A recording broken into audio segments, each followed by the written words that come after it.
Welcome back to Eliances Heroes, where heroes in business align. To be part of our super community and find out more about Eliances, visit www.Eliances.com. Now, back to our super host, David Cogan, founder of Eliances. That's right, the builders in the community. What a morning it's been with heroes. We have the startup founder who's been on the featured cover of Inc. magazine. We just had the candidate for Maricopa County Sheriff, and we had J.D. Hayworth, anchor with Newsmax and former U.S. Congress rep for 12 years. But it doesn't end, because listen carefully. How amazing is it when a hero can create a category for something that hasn't yet even been created? That's right, creating what is called the CRM, Customer Relationship Management Software. And with us is Mike Muhney, who could be reached at VIPOrbit.com or Eliances.com, who was the co-founder, created ACT Software. I mean, the entire planet knows ACT Software. So, Mike, what was the driving force to create ACT Software?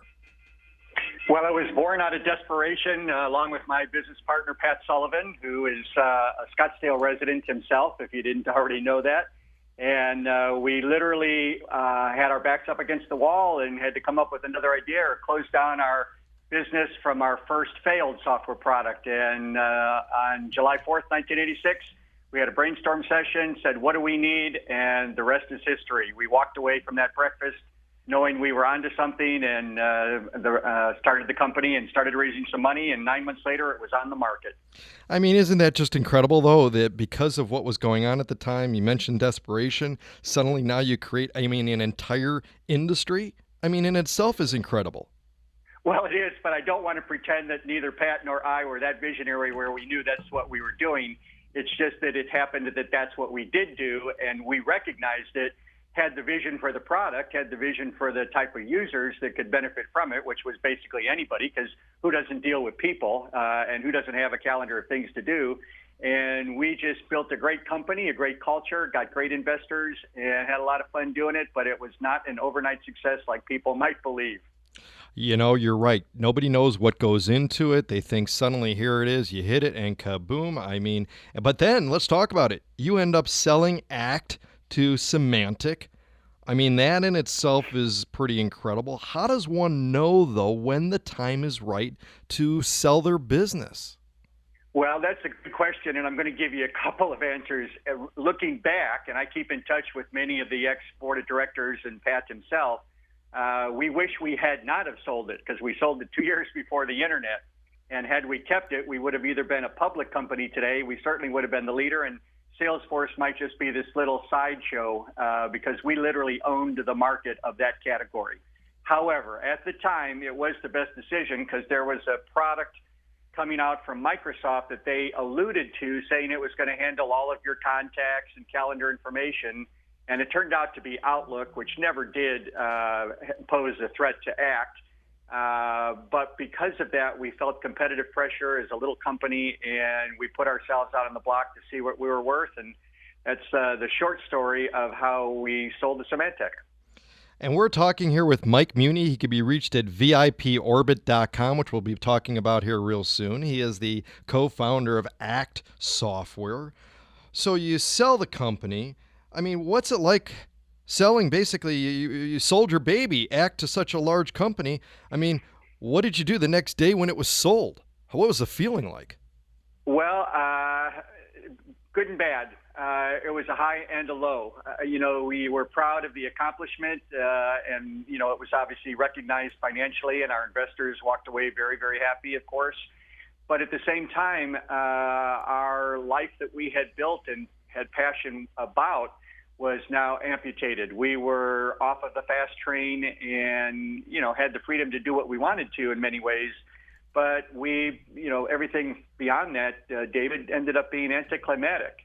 When you literally create something, I mean, it's born out of your loins, right? Your heart, your soul, your passion, everything that you've put into it, and then it's no longer yours. There is a great sense of loss along with the exhilaration. I mean, I can only imagine. That's why I reference it to literally. It's like it is your baby. I mean, and Yeah. we'll always be. You're listening to Yep. Eliances Heroes. Be a hero. Go to where Eliances, where entrepreneurs align. Be part of the community. Go to Eliances.com, and we're talking with Mike Muhney, the co-founder of Axe Software. You can contact him at VIPOrbit.com. In fact, let's get right into that too now. So you go on, you create something else new called VIPOrbit.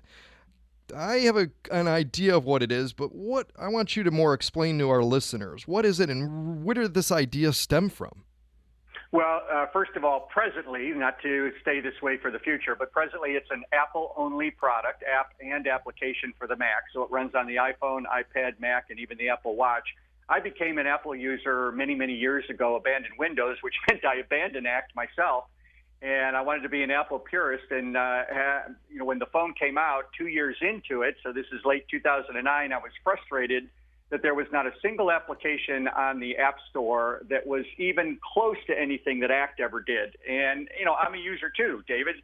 And I said, I've got this device that's with me 24/7. I could have only lusted after that back in the Act era. It doesn't exist. I need it. Therefore, I'm going to start a company. And I did. And I built some of the old Act team members are part of my team. Some of the Act investors are part of the team, and one of whom is a board of director that was a board of director of Act. So we set out a new path to take advantage of newer technology, but it's not an Act 2.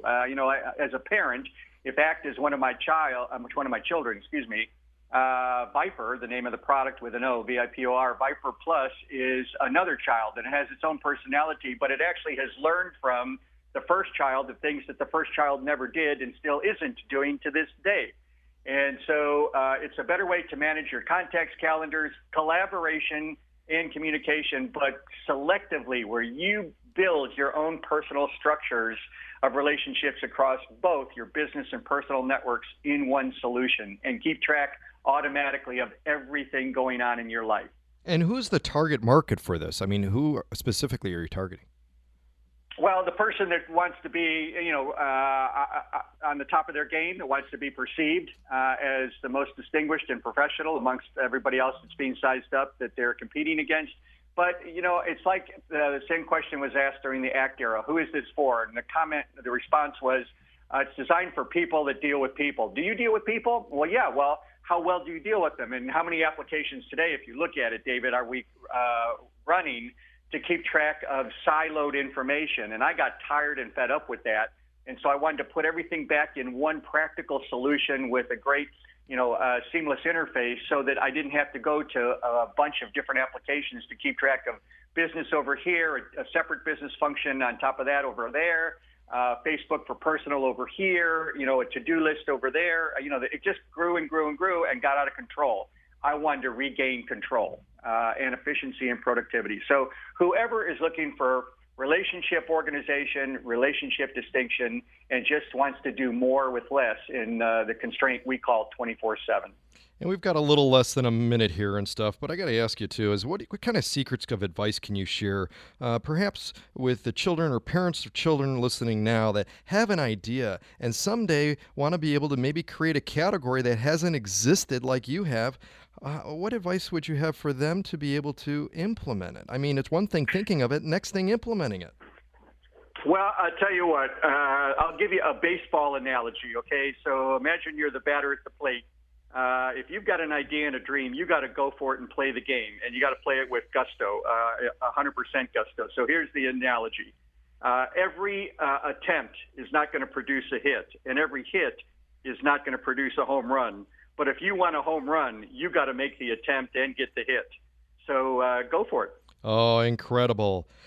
A hero in business is one that not only can create a software tool that has been purchased by over 10 million at the time, but one that can create a whole new category in business, revolutionizing the way in which people manage relationships, and continue to develop more tools to make our life and our communications better. That's the hero, Mike Muhney at VIPOrbit.com, where you have to have the gusto to do it.